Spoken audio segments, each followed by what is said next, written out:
my hangar out here in the ham radio. This is my ham radio shop. Well, this is for water. And those are some of my text, old electronics gear, but here's my ham radio setup that I need to use more. I've got my TS520S, which is my very first receiver I bought back in '77, transceiver.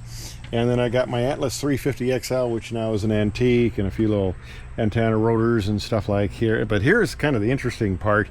And here's my homebrew relay for connecting the linear up. Johnson Viking Thunderbolt, 2,000 watts there, runs off at 220, and it will heat the hangar. And that box is empty. Well, what that is that was my first linear, and normally the TS520S puts out about 100 watts or so, and the 350XL, it's solid state, but it puts out close to 300 watts, so it's pretty good. But back in the day, I had a homebrew, uses 4 811As and N8BQE. Well, that was my call sign back then. I'm KC0ZN now, but I had one of these oil capacitors that was leaking, so I made a replacement for that, put a cooling fan in. Can't really see it, but my 811As are down there.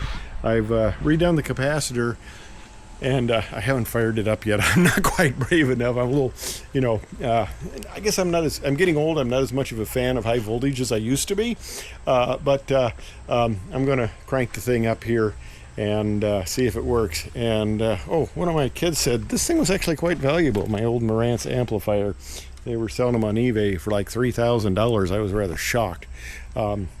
See, if you keep jump long enough, it can become valuable. Boy, I have enough junk here, so yeah, I'm trying to get rid of it, clean things up a little bit so the kids don't hate me when I die. But yeah, I have the strobe I built in high school that we sold to bands and stuff like that. But anyway, that's the story on the ham radio station out here.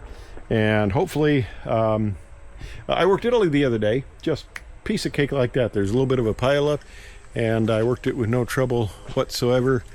And what's all that stuff in there? I don't know. It doesn't look good.